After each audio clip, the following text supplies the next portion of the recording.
They meant to shut her with a strike. They expected her to fold, to shrink back into the steam in the pots where the fort already forgot her.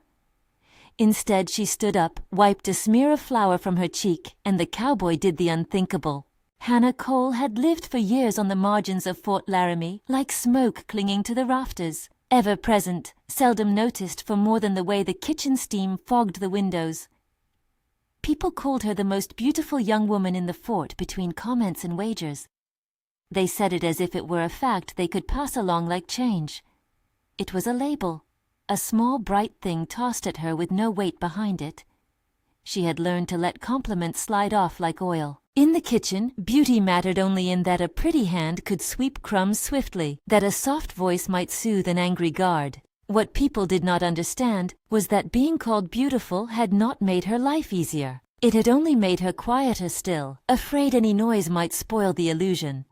Her hands, however, were not for illusions. They were broad from stirring vats and hauling sacks, scarred where a lid had flung back once and kissed her palm with heat. The forked lines in her knuckles were testimony. She could move from tending a roast to sewing a tear in a shirt with the same motion of economy. She kept her hair drawn back because a loose strand could catch on a nail, because a braid in the heat was less trouble than a lock looped over an impatient finger. In the mirror of a coal-black kettle, she sometimes saw the face people admired. Clear skin, straight nose, a mouth that curved by habit into a small, private humor. But she recognized in her own reflection the deeper lines of someone who had to account for every crumb. That identity, the one that kept her from being visible in any useful way, sat heavy in her chest. Silas Reed regarded her differently. He had the sort of face the mountains had cut, a jaw like an axe's edge, the slow, steady eyes of someone used to waiting out weather.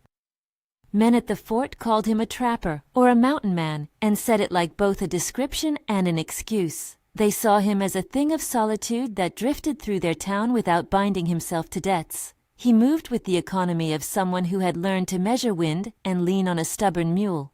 He did not say much. When he did speak, the sentence came as if he had been holding it in his mouth for a long time and had let it out only when it was necessary. To Hannah, his voice was a rare and quiet instrument. He treated the kitchen with the same plain courtesy he gave to the wood stove in winter. He did not command it, he adjusted to it. When he came in with a bag of flayed pelts, he'd tip the 2 coins for a stew and sit at the back, eyes cast to his cup, but attentive to what she said. He never patronized her. Once, catching her mending a torn strap, he grunted the sort of praise a man who had learned to stitch his own boots might give. "That'll hold." He meant it. It was enough. The fort was a thin line of lumber and nail against the prairie, a place where reputation was counted like coin and easily transferred. At the center of the oval of buildings stood the trading post and general store run by Gerald Blackwood. He wore clothes like a man who understood how to display profit, a waistcoat dark as fresh coal, boots kept so polished you could see a man's own face in each toe. His voice slid over the room like a blade gliding over skin, smooth, precise, polished to a shine. To the governor's men and the trappers who brought hides to market, Blackwood was a necessary wheeler of goods. He sold credit on good days and kept ledgers on those who owed him on bad ones. For a merchant, a ledger stood where a heart might be for others. Inside it lived the truth of deals, debts, and favors. It was in the low light of the back store that Hannah first heard the thread of wrongdoing. She had been sent to fetch a sack of salt. The bell over the door chimed, and she slipped in, expecting only the smell of rope and oil. Blackwood and his clerk, Porter, were leaning over the counter with pages spread like a fanned hand. Their heads were close. Hannah would have left, but a tin plate on the shelf caught her eye and she reached to slide it down. The movement, small and ordinary, let loose a sound and a quiver of paper that is hard to hide. Blackwood's words shifted with the motion. He did not mean to warn her, and yet some part of men's voices always dropped in the presence of a woman in a shop. Porter cursed softly at a blot of ink and laughed, a little too loud. Hannah froze at the lip of the doorway and listened.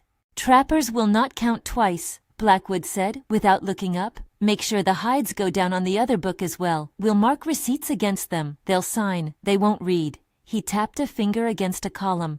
"We keep the profit. Skin's a skin. They've no notion to argue when they need goods." Porter tossed his head. "And if one of them thinks to question you, say it's a clerical error?" Clerical errors happen. Blackwood's smile was slow and deliberate. But if a man gets too bold, you keep his check short and let the law clear it. The captain likes a tidy fort. Hannah had stood frozen, holding the plate like a shield. The hidden ledger, duplicate accounts. The words planted themselves in her. She thought of the men who came in with weathered hands and no reading light at night. She thought of the pelts hung on frames to dry, what it meant to have a ledger under another ledger, 2 books for 2 truths. She thought of Silas with the look in his face when he counted his coin in the light of the fire. She thought of the way a man lived by the honesty of a tally. Her hands clenched and the plate rattled. She risked a step back and closed the door as if she had not been there at all. That night, when she scrubbed kettles by lamp, the conversation hummed under her skin. You do not keep this sort of burden in a kitchen and not expect it to leak. She considered keeping quiet. There is safety in silence, no interest, no consequences, the steady sure work that paid coin. But the thought of men being robbed by a neat pen made something in her go tight and whole. Being called beautiful in passing had made her invisible. Hearing the ledger's lie made her suddenly, shamefully visible to herself. She could no longer pretend not to know. She told no one at first. The knowledge asked to be proved, not gossiped. But the world of a fort is small. A look at a list of hides and a name could make a man angry. News travels, season to season, through the mouths of men who hate to be cheated. It finds the ears of those who would exploit it. When Blackwood accused Silas in the yard, he did it with the same measured cruelty he used in the counting house. The fort had gathered in that easy, insolent way townsfolk find when they want spectacle. A few soldiers, a smattering of traders, women with children slung at their hips, young men who wanted to see trouble. Silas had come to town early for supplies. He did not go to trading posts unless he must. He stood by the post like a tree standing in the wind. He took the accusation with a look of slow comprehension. You ran off with hides that belongs to me, Blackwood announced, his voice carrying over the square like a bell. His crystal voice arranged every syllable to do harm. I have witnesses that say the man at the trail, Reed, was seen with these goods. If a man can steal, what is to stop all from stealing? We will have order here. The trader's accusations landed with a kind of practiced force. Crowds love a villain being named. Men shifted closer, folding themselves into the cheap justice that operates in public markets. The soldiers, bored and hungry for authority, straightened. Captain Morrison, who liked to maintain a decorum of impartiality, did not move at first. He stood with his hands behind his back, lips pursed as if deciding whether to swallow the accusation or to spit it out. The danger in the air was not for Silas alone. It was for anyone the merchant labeled expendable. Hannah was not supposed to be out in the yard. She had been carrying a tray, 2 pies cooling, a bowl of stew to be taken to a job man whose hands had blistered that week. The crowd always pushed to the edges of her work, but when she saw Silas stand with the set of his shoulders and the way Blackwood's men circled like crows, something tightened. She could have turned away. She should have turned away. The kitchen needed her. The world needed her to be small. Porter stepped forward, and his hand found the side of Hannah's arm in a practiced warning. Men like Porter were meant to remind women of their place. His palm was flat across her back and steady with the assumption of property. You're in the way, girl, he said. His voice was rough and oily. He wanted her to vanish. Hannah did not move. The pies trembled on the tray. Before she could make a decision, a man behind Porter, one of Blackwood's hired hands, gave her a sharp shove. The tray tilted. One pie slipped and rolled along the dirt, breaking pastry and apples strewing like a small cascade. The shove was not violent in the way a killing blow is, but it struck a place in a woman that has been taught to carry, to hold, to hide cluttered things away. The movement smacked through the crowd more than through her flesh. People laughed at the spectacle. The hand that had shoved her landed on her cheek for an instant, a pam to face that was meant to humiliate rather than bruise. Hannah felt the sharp star of heat. The motion made a small loud noise in her something. Years of keeping her head down, letting things slide like oil, unraveled like a thread. The pain was swift, but it did not make her turn away. The way the people at the fort craned to see a woman hit, gleeful, interested, was worse than the palm. For a breath she tasted copper. The world contracted to the smear on her cheek and the bright, absurd thought that someone in the crowd might still think her face handsome even after a blow. That recognition changed nothing and everything. Her hands tightened on the tray. She could set the plate down and retreat into the kitchen where pots and orders and Mrs. Brennan's crusted temper awaited. She could let this incident become another one to stitch into the apron of her life. The crowd expected silence, a woman struck in public, humility, shame, a dismissal. That was the script. Instead, Hannah straightened. She wiped her cheek with the back of a flour-stained hand and kept her eyes on Blackwood. The soft hum of the fort narrowed to the hard clear of her own breathing. Her voice when it came was not loud, but the square carried it with a keen hush. "You keep 2 books," she said. The words fell like stones into the hush. "I heard it in your store. You put 1 tally on paper for men to sign and keep the other for yourselves." Laughter rustled on the edge of the crowd like a dog at the wind. Blackwood's mouth thinned. "You hear?" Hannah did not make a spectacle. She spoke with the flat, plain clarity of someone who had lived her life managing facts. She told what she had heard. The tapping of Blackwood's finger against the column, the phrase "clerical error," the motion of pages. She did not shout. She stated what she knew and the place where she had been when she had heard it. She did not ask for pity. Her eyes skimmed the crowd as if reading where their allegiance lay. The reaction was immediate. Blackwood's face became the color of money burned. Porter moved to him like a dog coming to heel. "You are a woman meddling in men's business," Porter said, as if the category of woman automatically disqualified truth. "This is folly, miss. You cannot accuse without cause." Hannah felt the old instinct to apologize, to lower her eyes, to make the story smaller. But whatever had been in her like a coal, coaxed by hearing the ledger lie earlier, became a steady flame. For once there was no room in her for being pretty and invisible. "I am not meddling," she said. "I was in your store. I heard you speak into the ledger. If you take hides that are not yours, you rob a man of his winter." Blackwood laughed then, the kind of laugh that wants to convince itself. He could have taken the exchange and moved. He could have walked away with his ledger, with his boots shining, and let the fort stew in its own gossip. Instead, he decided to make an example. "You are a pretty thing," he said, his voice a silk whip.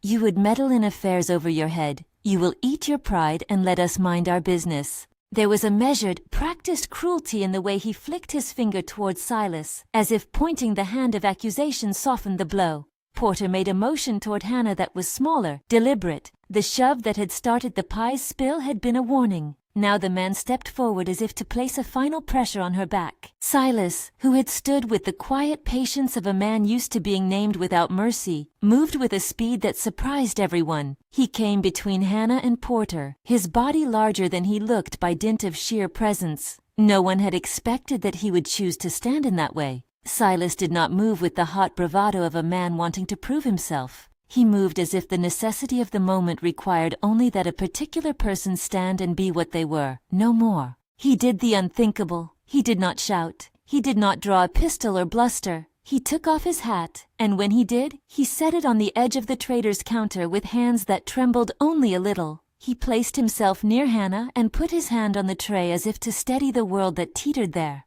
Then, in a voice that belonged to the mountain and to the quiet places between seasons, he said 3 sentences, each simple, each enormous in its consequence. "I heard her," he said. "I'll go where she says." He nodded at Hannah as if to show he understood her words. "If they want to try me for what I have or haven't got, let them try. I don't lie." Silence fell like a wet blanket. For a moment, nothing seemed possible. People shifted. Merchantmen who had made a living off other people's insecurity blinked. The captain mouthed something under his breath and looked at a ledger as if it had become alive. The soldiers on the edge of the square straightened and then relaxed as if a stronger current had passed by. What made Silas's declaration unthinkable was not the offer of protection, not in the romantic way of a hero bending the rules. It was the manner in which he upended social currency. To say publicly that he would stake his reputation on a kitchen worker, on someone the town had, until that moment, thought of as background, was to declare that he renounced something invisible but powerful, the law of appearances. In a fort where alliances were traded like beaver skins, and where solitary men kept their distance to avoid being entangled, to offer oneself publicly as companion and witness was to risk being ostracized, to risk the small patronage that kept you from the worst want. The mountain man offered not a sword but a witness. He offered his own name to be rubbed against scandal. That was radical enough. Some laughed, some cursed. A fat-faced trader spat into the dirt. Blackwood's mouth turned into a thin, precise line. "You will take her and show yourself a fool, Reed," he said. "You will forget the valuable discretion a man keeps in these parts." Silas's eyes hardened. "A fool I may be," he said, "but I will not stand by when men are robbed." His words did not settle the air. Instead, they divided it. For every face that turned away with a smirk, there was one that watched with an expression that looked very much like hope. Captain Morrison mentioned the need for calm and the rule of the fort. Blackwood, whose profit hung on obedience, chose his next move with the calculation of a man at a table of cards. "We will have order," Blackwood said. "If a man calls another thief, we will hold inquiries. If Mr. Reed wishes to defend a woman he calls his companion, let him do so in a proper place, at a hearing, before men of rank. Until then, we will not be interfered with." Silas's declaration changed what would have been a private shame into a public scandal. The crowd swelled with a curiosity that would not be satisfied until the ledger was opened. Porter, red in the face, muttered something about perjury. Blackwood motioned to two soldiers. Orders were given in low-clipped sentences. Silas felt a hand on his shoulder. A soldier tightened a wrist, and then they led him away. Hannah watched, the tray heavy in her hands, the loose pie crumbling at her feet. She had not expected Silas's words. His offer was not a romantic gesture with honeyed flourish. It was a simple, stark refusal to let her be dismissed. He had given the only thing he had that mattered to him in their world, his name, his standing as a man of the hills. He did so without grand speech, not because he wanted to save her, but because after hearing the ledger lie, he could not live in a town that pretended not to know. He risked more than comfort. He risked being made useless in the eyes of those whose business mattered in the fort. He risked being disfavored at posts that sold gunpowder and supplies. He risked, by speaking, a kind of isolation that a man of his sort had learned to prize like a coat against the weather. When the soldiers seized him, their fingers like clamps at his elbows, his hand brushed Hannah's for a moment. It was a small, quiet contact that said more than the words shouting around them. For Hannah, it was like being granted a key. She felt something loosen inside her that had been tight for years. Yet the consequences were immediate. Blackwood, furious, did not hide his pleasure at the chaos he had stirred. It was the taste of a man who thrives at taking the initiative in a mutable world.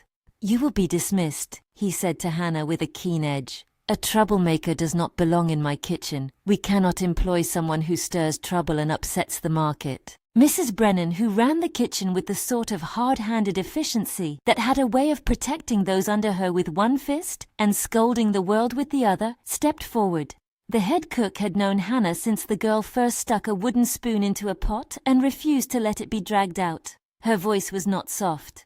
"You'll find we run a house of order, Blackwood. If the girl is dismissed, there will be others to fill her post, but the fort will have left itself worse." Mrs. Brennan's comment did little to cool the merchant.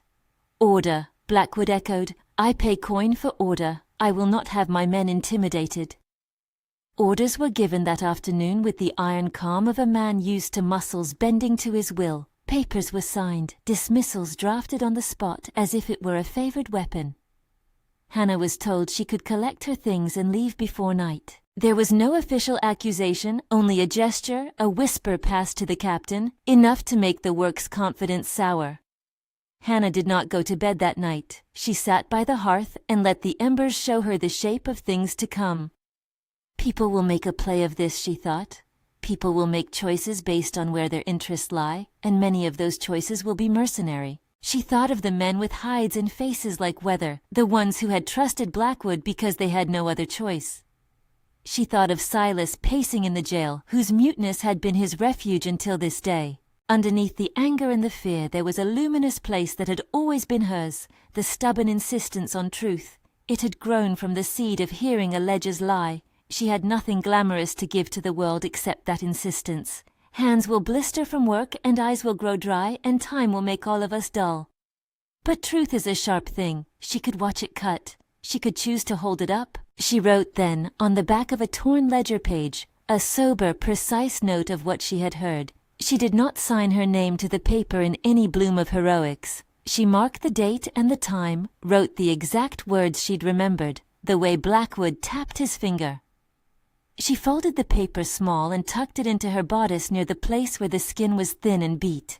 The act felt like rehearsal for something longer, like a moment of accounting in a life mostly spent trying to avoid debts. Word spread through the fort with the speed of whisper and whiskey. Some came to her with advice. Stay quiet, keep your head down, you will keep your job. Others, the ones who had small lights of awareness in their faces, came with a dumb sort of admiration, as if someone had shown a startlingly clear reflection after years of blurred features. A few of the trappers eyed her kindly. An older woman whose hands had known the shape of babies and bread offered her a hard-won bowl of soup and said, "You did good." Hannah took the bowl and did not answer the old woman's obvious praise. She had no illusions about what would happen. She had seen merchantmen frown and soldiers shift. The world had already drawn its lines. But she felt, for the first time in a long time, that she had made a small, deliberate move toward being seen for the whole of herself. At dawn the next day, Lieutenant Barnes, a man who carried an official air about him, but whose eyes were quick like a fox's, arrived with a thin warrant and a list. His gait was brisk. His face carried the work of someone who saw corruption and had chosen to wear the badge of justice as if it were a simple tool. He had heard of the disturbance the night before and come to see whether order, or something like justice, remained possible in a place where men had everything to gain by keeping things quiet. Hannah watched him move through the fort like a measuring line. He asked for statements, for names, for anything that might be cross-checked. Mrs. Brennan, who could see the truth of matters without needing the flourish of morale, told him she had noticed a change in deliveries. Porter stammered and tried to lie. The trappers who had visited the post in recent months came forward with the kind of plain testimony the law could work with. Dates, the number of hides, the names of those present. Facts, not feelings. Under Barnes' thumb, Blackwood's clean confidence showed a thin crack. The merchant, used to shaping events like clay, began to sweat in the way a man who has always prevailed does when he meets something like a ledger that refuses to be altered by charm. Silas's time in the guardhouse filled the hours with steadiness. He made no loud protest. He sat on the thin pallet and watched smoke from the hearth draw lazy circles up to the pegs in the roof. The men who brought him rations asked him if he regretted what he'd said. He looked at them as if the question itself were odd. Regret has a neat shape for men who value comfort above truth. For others, it sits oddly. He told them, in that plain voice, that if proving a lie was the cost of being called a fool, then he accepted the price. Hannah, meanwhile, was told by Blackwood's clerk that she must leave his employ by night. It was not an accusation. Merchants preferred dismissal to headline arrests. They preferred to dictate the terms by which a woman fell into a world of less protection. There had been no trial, no formal charge. There was only the force of his ledger and of his men. She left the fort that evening with only a bundle and the tucked scrap of paper in her bodice. She walked past the square where men still gossiped, and where the memory of Silas's words hung in the air like a flag, unresolved. She did not run. Her pace was steady, the gait of someone for whom leaving was a kind of principle rather than an act of despair. Night closed over the low hills like a blanket, and she went not far, but to the small boarding room she had rented off the main market. There she set the paper on a table and lit a lamp. It was small, that light, but honest. She smoothed the ledger page and read her own neat hand. The words looked like a promise. She could withdraw them. People would tell her to. They would say the world required more accommodation than she could give. They would remind her that being alive in a fort meant knowing when to bow. She did not bow that night, not because she believed in spectacle, but because she could not follow the arithmetic of fear that lets men take from one another and calls it order. She turned the page over in her fingers and thought of Silas's face when he had offered to stand by her. He had not made declarations to charm the crowd. He had simply told the truth of his feeling, that a lie could not stand unopposed if someone named it. In the morning, men with faces like weather began to gather outside the courthouse, the way people gather to watch a wagon pass. News of a hearing had traveled. Lieutenant Barnes had the patience of someone who believes paperwork can be a blade. He summoned witnesses and called for inventory. He asked for ledgers to be produced and for receipts to be shown under oath. There was a procedure, thin and brittle, but it was a framework in which truth might breathe. Hannah walked down to the courthouse with the sort of cautious dignity she had learned from years of standing at fires. People watched as if surprised that she had legs that could carry her to a public place and not crumble under the weight of being looked at. She held the folded scrap of paper in the palm of her hand like a letter from herself. Behind her, the jailhouse door clanged open for a moment, and Silas's broad shoulders caught the light. He stood there as if carved, waiting on the justice of things that proceed by ranks and by facts. He did not thrust his guilt into the air like a weapon. He adjusted his coat and held his jaw with a kind of calm that was not stoicism, but the quiet of a man who had made a decision and would sustain its consequence. The hearing began with the mechanical thud of men moving papers and with the low murmur of those who crowded to witness. Captain Morrison took a seat like a man who would preside but not lead the tide of public opinion. Blackwood arrived with a retinue, his features calm with the arrogance of men who expect systems to be written in their favor. Porter and the hired hands gave testimony with swiftness. They had rehearsed their lines. When the lieutenant called Hannah to the stand, a small, almost audible shift went through the room. She climbed the steps and stood before the table, feeling the plank under her boot as if it were a stage. The clerk demanded her name, and the reply found its way steady and plain: Hannah Cole.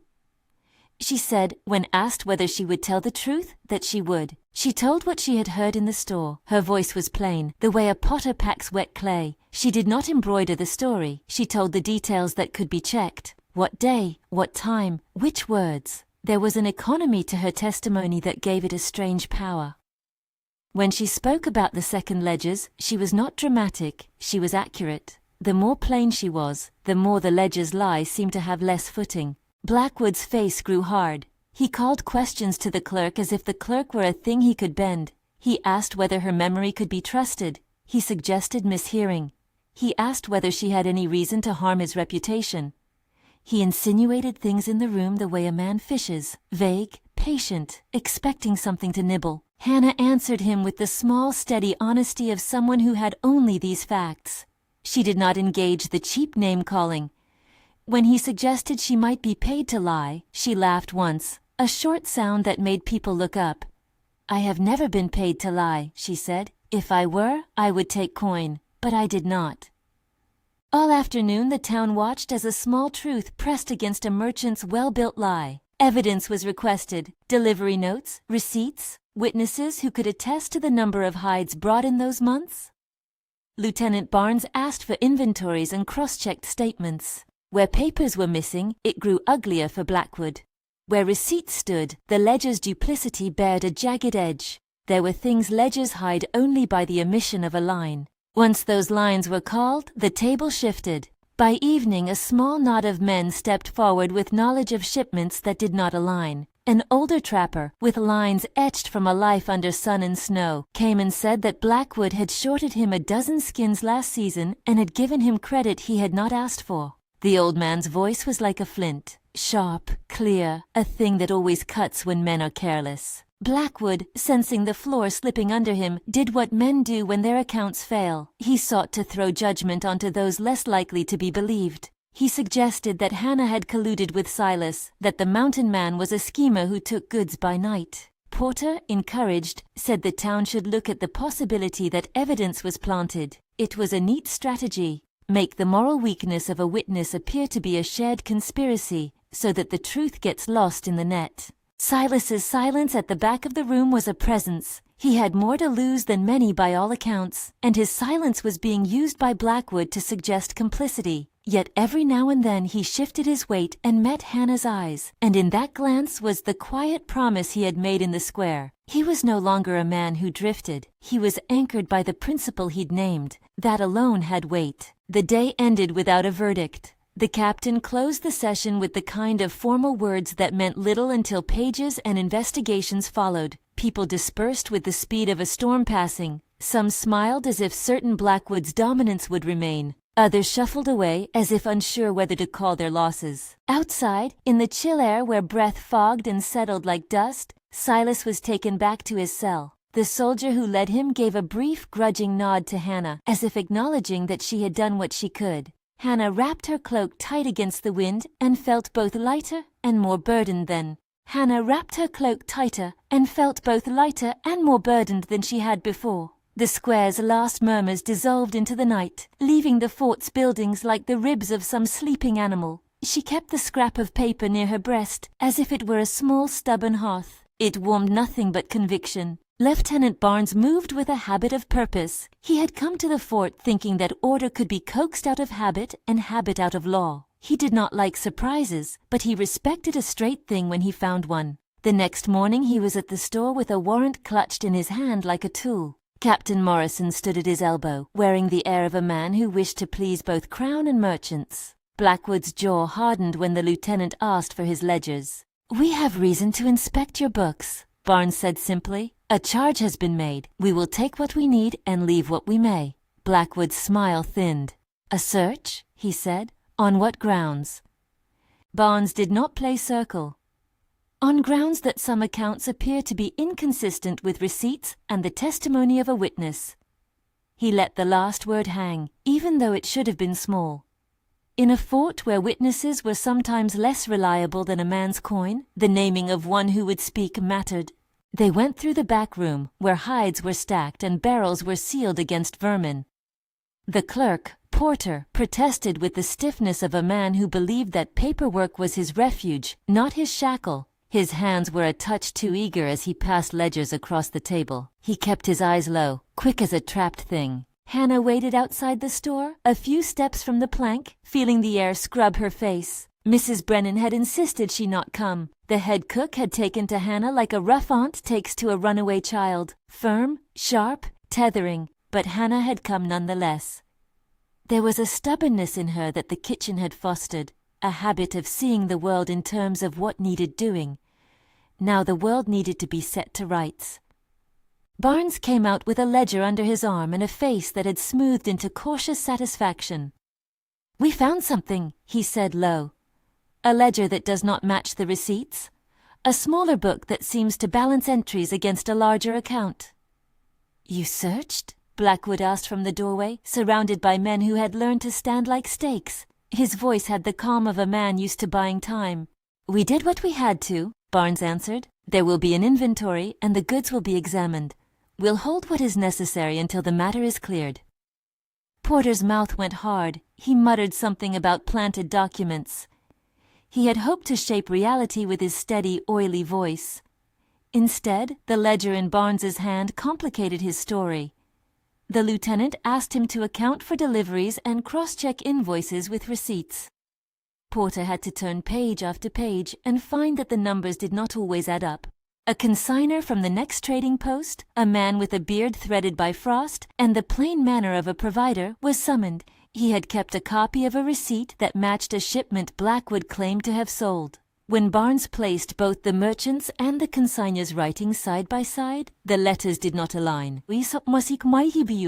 The smaller book, the one hidden under lash and barrel, had entries that suggested goods were credited twice, once on paper for the men, and once in a private tally that disappeared behind the merchant's door. Evidence is a blunt tool. It is not always enough to cut a man's pride, but it bites at a lie like a dog at a rope. Word moved fast in Fort Laremy. Ledgers had whispered, receipts had been compared. Men who had felt a subtle sting in their accounts came forward. An old trapper with hands as wide as the paddles used to scrape hides stepped in and said, plain and true, that he had been given credit instead of coin, and that his beaver had been shorted. Another trader, whose face was weathered and skeptical, produced a receipt that matched a line in the small book. Blackwood's confidence narrowed into a small, dangerous hardness. He tried to speak of incompetence and clerical error. He tried to make the matter appear as a misunderstanding that sensible men could condense into a ledger note and a handshake. But the ledger was not a single mistake. It was a structure of small lies in which profit was carved like meat off a bone.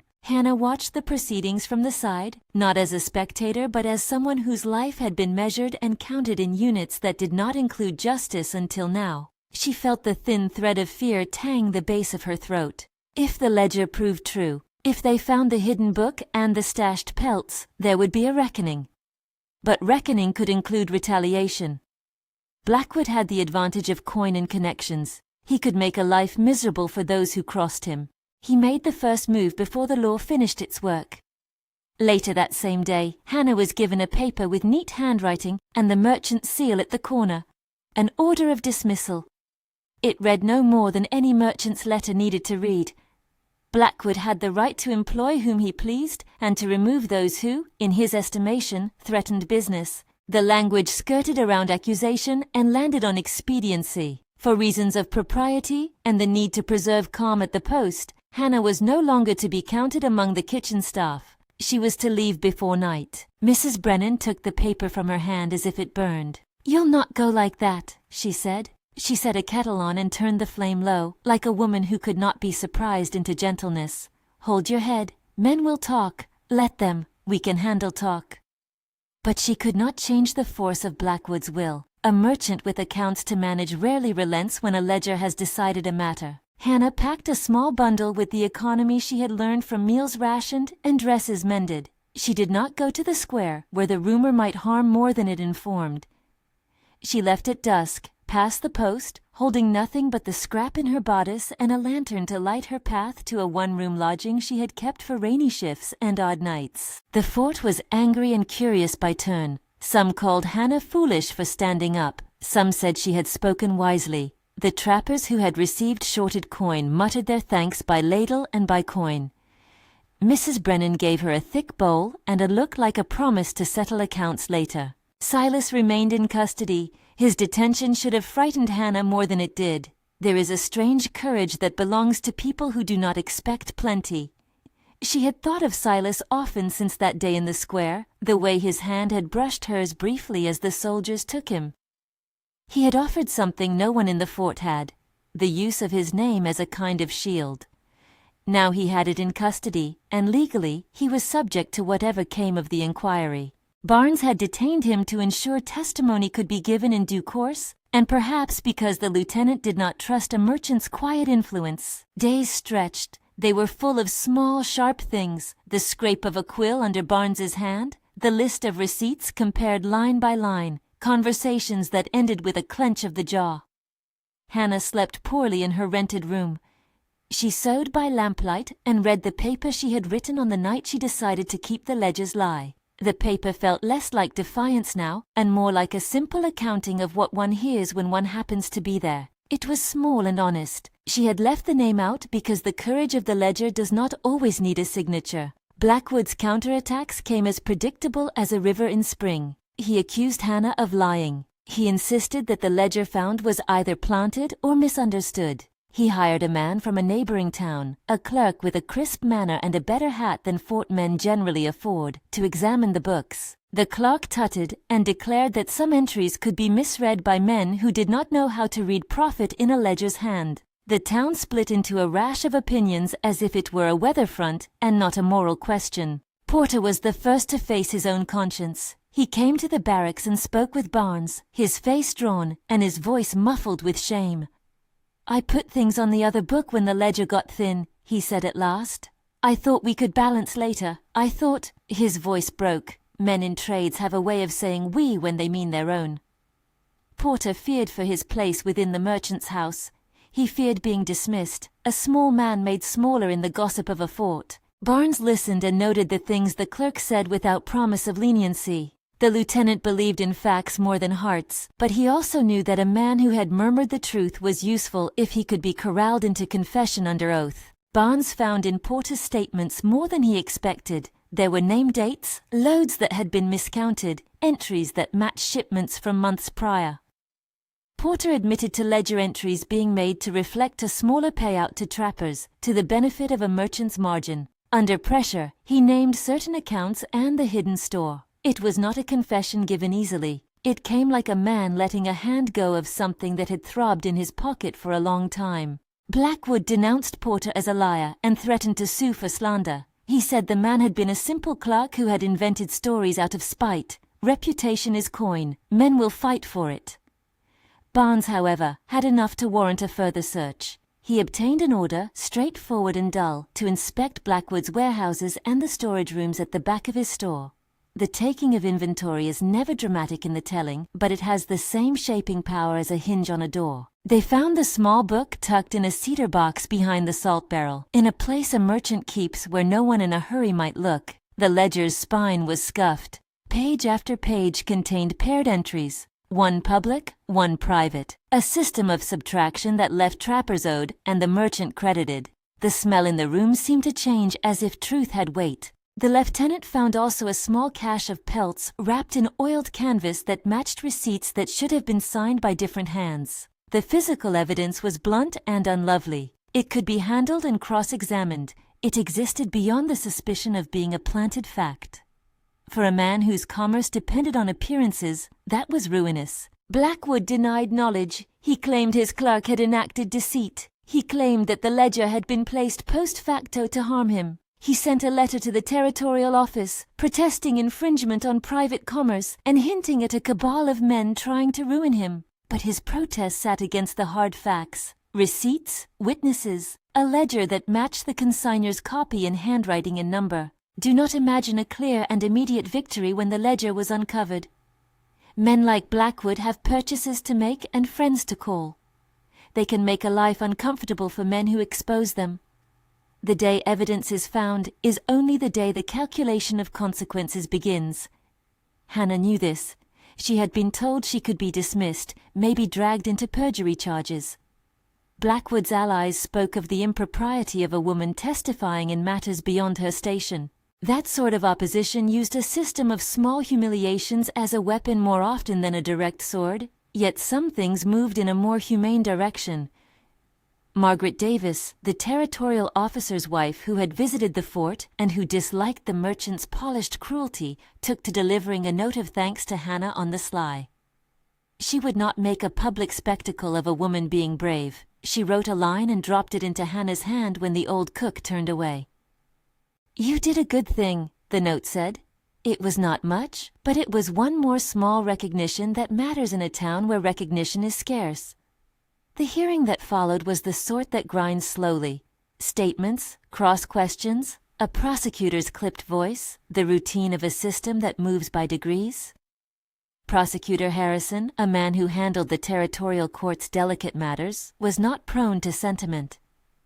He listened to Hannah with the attentiveness of a man who had learned to read the smallest steady thing and give it weight. He asked measured questions and refused to be baited by Blackwood's attempts to make the matter of testimony appear as a tangle of motives. Harrison looked for facts, and facts are, in their small, stubborn way, democratic. Hannah testified again, and this time there were more to substantiate her account: receipts, a ledger, trappers with records, and Porter's admission. When Blackwood accused the ledger of being planted, Barnes produced the chain of custody of the small book, describing where it had been found and who had handled it. The room listened as if the ledgers and the receipts were a single, unflinching witness. Blackwood's defense tried to complicate what was plain. They argued technicalities. They suggested that a clerk's error is not a merchant's fraud. They leaned on a culture that believed a merchant's word was roughly equivalent to a man's standing in the community, but the accounts were specific and the receipts matched. Where money could be traced, it had a way of telling the truth. The ledger was an ugly skeleton. Once exposed, it did not easily fit in the pockets of polite denial. The verdict was not a clean, dramatic wringing of justice. It was a slow balancing. The court found Blackwood culpable of systematic shorting and ordered the seizure of goods sufficient to cover the debts. He was held to answer in the territorial court and threatened with prosecution. It was not a complete undoing of all harm. Merchant fortunes are not rebuilt in a day, but it was a beginning. The ledger that had once hidden profit in small daily thefts had been brought into the light. The consequences for Hannah were mixed. She had been dismissed, and men in the fort continued to eye her as a woman who had upset the balance. Some looked on with grudging respect, some with malice. There were whispers that had teeth.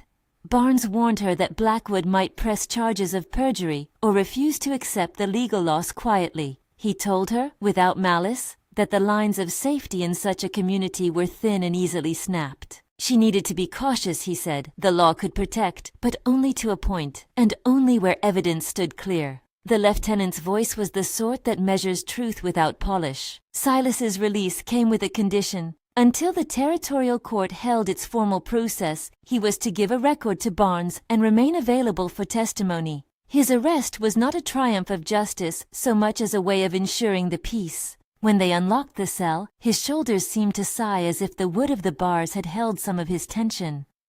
He did not speak for a while. He simply walked beside Hannah as she collected what meager things she had left in the boarding room. "You didn't have to do it," she said without looking at him. The words had the plainness of someone who had learned to value utility over flourish. He looked at her, his eyes as steady as river stones. "I reckon someone needed to say it," he said. "And you said it." He paused. "I figure I'd rather be called a fool than listen to a man steal from his neighbors." There was no sharpness in his voice, only a straightness. Hannah had imagined many outcomes when she first decided to speak. None of them had been neat. The worst had been paid, the best had been partial. But sometimes truth demands a kind of accounting whose profits are not immediately pleasant. Blackwood simmered. He left the fort soon after, claiming to travel to see to accounts in town. There was talk that he had friends in the territorial seat who would argue on his behalf. People with money move like grease through the legal system. They find places where rules are pliant. The seizure of goods had bruised him nevertheless. He had not been used to discovery. When the fort quieted, and after the necessary hearings and inventories, Silas went to Hannah with an offer both simple and enormous. He came to the little room where she had stayed, and placed a wrapped parcel on the table. Inside were a pair of worn mittens knotted with twine and a small knife with a leather sheath. The things were not gifts meant to soften the world. They were tools for a life that required hands. "I got a spot I use in the hills," he said. "A shelter. Not much. I have meat racks and a lean-to. No one holds it against a man who leaves a town for a while." He looked at her then in a way that asked the simple, dangerous question, "Will you come?" The offer was not made in ceremony. Silas did not speak of rescue in golden phrases. He offered practical partnership, room near a fire, labor to keep a place, a chance to build a life with different measures. For the fort, his offer was a scandal by implication, a man choosing to bind himself publicly to a woman who had been dismissed and made a spectacle. For Hannah, it was an opening. The choice was hers, and that was the point. She could remain and face whatever slow grind of social ostracism the fort imposed. She could try to find another kitchen. Or she could accept a life where the work and the reward were plain and shared. She thought of the steam that had been her life, of Mrs. Brennan's clatter, and of the small dignity of pots and mortar. She thought of Blackwood's ledger, and of porters who thought their palms could shape the world. She thought of Silas's hands, calloused, honest, knowing how to split a log and sew a seam. The idea of leaving frightened and soothed in equal measure. In the end, she took up the offer. Not because she was saved, but because it was a living proposition. Two people choosing the risk of make-do labor instead of the safety of staying small. They left at dawn the following week. Mrs. Brennan came to see them off and, with a grunt, pressed a small bundle of salted pork and a cloth of cured herbs into Hannah's hands. "For when you don't yet know what needs doing," she said, "you'll figure it out." Her tone was not sentimental. It was the tone of someone who gives practical help like a prayer.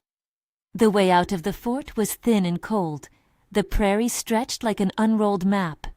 Silas led a mule, and Hannah rode a borrowed nag with the careful hands of someone who had worked with beasts but had not often ridden. They traveled without hurry. The world in front of them was made of ridges and wind, of nights where the stove was a moon, and days that demanded small, steady work. Life in the mountains begins with the small discipline of survival. They showed each other the pieces of how to live with the land. Silas taught Hannah how to make a fire that would last a long time with minimal wood, how to hang meat to cure in a lean breeze that keeps flies at bay. He showed her how to salt and smoke, how to scrape a hide and stretch it until it fit like a glove. Hannah taught Silas how to set a pot so it boiled evenly, and how to mend a seam that will not come undone when someone leans on it. They were not in awe of one another, but in practical partnership. Love in that place was not declared. It was earned by waking with someone to mend a boot and share a ration. She learned to sleep beneath a sky that did not glow with hearthlight, but with stars that seemed to show the bones of the world.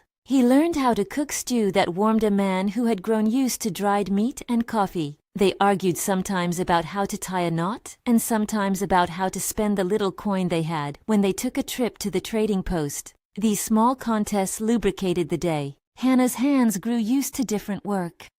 She learned to flens a carcass with the patience of a woman who once threaded a needle.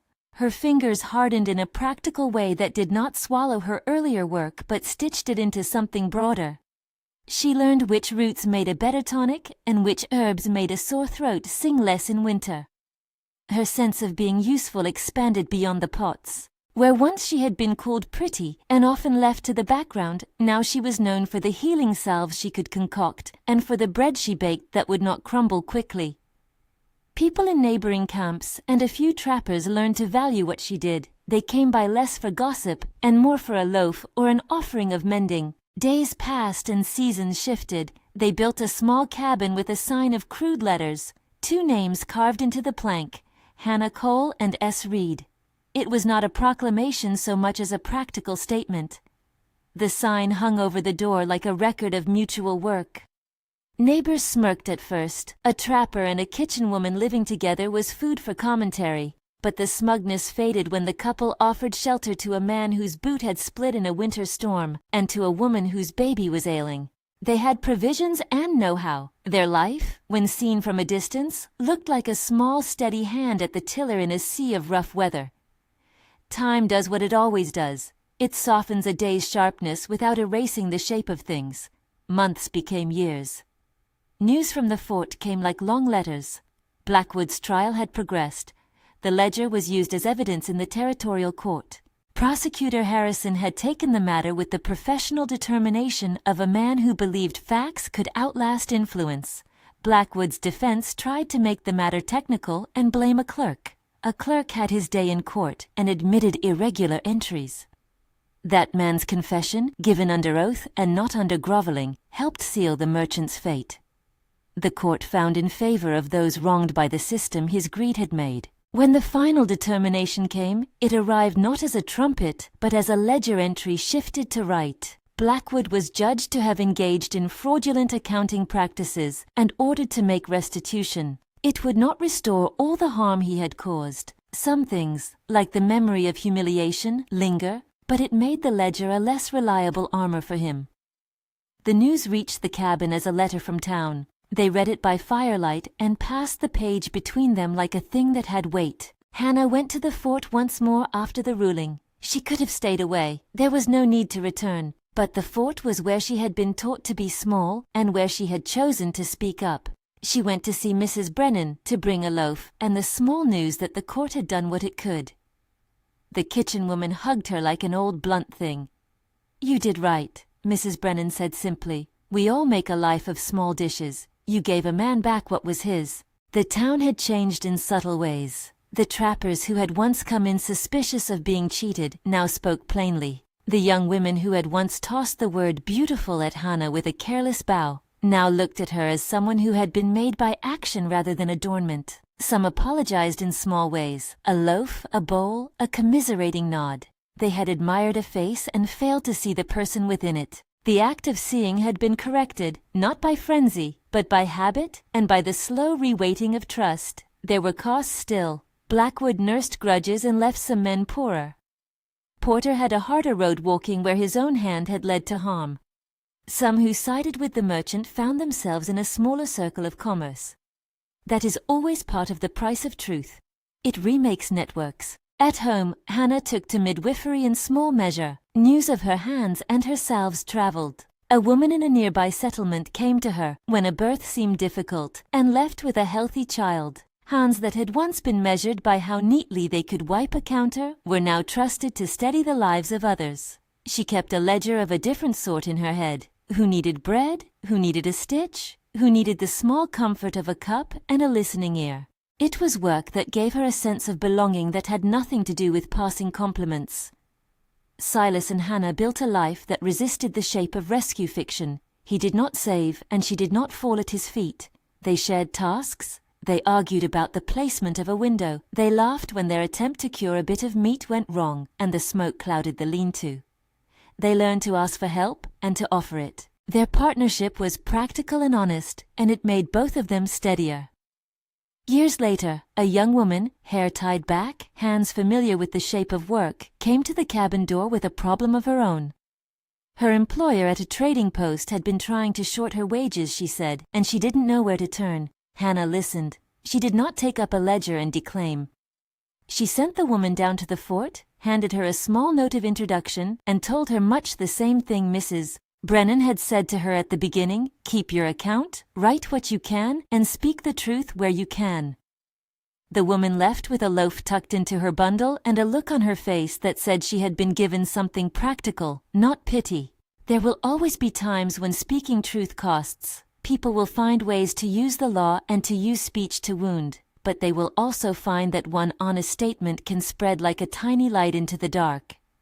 Hannah had learned that truth is a labor. It is not brave only because it scares you. It is brave because you choose it again and again, and then you teach others to choose it. The sign above the cabin door, Hannah Cole and S. Reed, changed over time. It was repainted once after a hailstorm and sanded twice after summer rains. Friends and neighbors came and went beneath it, as they do in lives lived outside the walls. The bell on the porch rang for visitors, for children who had wandered from a nearby trail, for travelers who needed a bowl and a bed for a night. The cabin's threshold became a place where obligations were lightened and repaired. On an evening in late autumn, when the world smelled of wood smoke and crushed leaves, Hannah stood at the door with Silas beside her and watched the sun lower itself behind the ridgeline. The light caught on the small scar at the corner of her mouth, a remnant from a burned pot years before. She had not thought that a hit to the face could rearrange the geometry of her life. It had been small, an affront meant to terrify, and yet it had been the thing that made her choose finally what she was willing to be. Silas, with the quiet face of a man who understands weather, took her hand. There was nothing theatrical in the action. He did not kneel. He did not discourse. He simply stood beside her and offered a steady presence as if that were the most consequential thing he could give. In a frontier world that valued displays and coin, what he had given was a steady name, a willingness to stake his small reputation on decency. That was the unthinkable part. To count the worth of a person by living alongside them and not by the currency of gossip. It did more than rescue. It made a life. In the years that followed, Hannah's name traveled not as a token of beauty, but as the name of a woman who had chosen to speak and to make a life in consequence. She taught other women how to read a receipt, how to mark a tally, how to bind a wound. She and Silas offered shelter to those who needed it, and when the fort had the occasional trouble with a merchant seeking advantage, the memory of a ledger in a cedar box was enough to keep some men honest. There are no perfect endings in any honest life. Blackwood paid for what he had built against the grain of fairness, yet some harms could not be fully undone. Still, there was a sense that things had shifted. A man's choice to stand beside a woman had rearranged the expectations of a place. It was less dramatic than a tale-book romance and more consequential for the people who lived there. When Hannah would pause and think of the blow she had taken in the square, she no longer felt only pain. She felt the moment as a hinge. The shove that had spilled a pie and the palm that had landed on her cheek were not what made the story. What made the story was the choice she took in the wake of it, small and stubborn as a ledger tucked into a bodice. She had not wanted to be the center of anything. She only wanted fairness. And fairness had wanted her voice. If anyone came to their door these days, someone with a ledger thick with unfairness or someone who had been lowered by a merchant's small cruelties, Hannah and Silas would listen. They would ask for dates and receipts, if there were receipts, and they would send the man or woman back down the trail with a pack and a plan, write what you saw, find witnesses, keep the documents you have, and above all, make your accounting honest. They lived modestly. They were not rich. They had enough. That was a fine thing in itself. Hannah's hands had shaped a life that was visible in the way the cabin kept a steady fire and the way a kettle hummed when noon came. The fort people, when they passed by and the world was friendly, would lift a hand in brief greeting. Mrs. Brennan came every so often with a stew to trade for a jar of jam. Lieutenant Barnes, passing through on duty, would nod, a man who understood the cost of order. On nights when the wind came down from the ridge and the stars were sharp as flint, Hannah would sit by the window and think of the old kitchen and the way the kitchen had taught her to think in terms of what needed to be done. She had been given an ugly gift that day in the square, a reason to step into the light. She had accepted the work that followed. It had not been glory that made the life rich. It was the steady accumulation of honest days. And so the story that began with a strike ended not in spectacle but in a quieter change. A woman stood after being hit, and the man who loved the mountain acted in a way his neighbors had called unthinkable. He handed her more than protection. He offered his name, his labor, and his steady companionship. It rerouted both of their lives away from a town where reputation was currency and toward a life that paid out greater things: trust, work shared, and a small lasting dignity. If you found some measure of courage in Hannah's choice, if the sight of a person speaking truth against a stronger voice moved you, there are more stories like hers waiting to be told. Subscribe for more long-form tales of lives remade by stubborn honesty. And if this one landed with you, share it with someone who needs the reminder that truth, when held, can alter a life.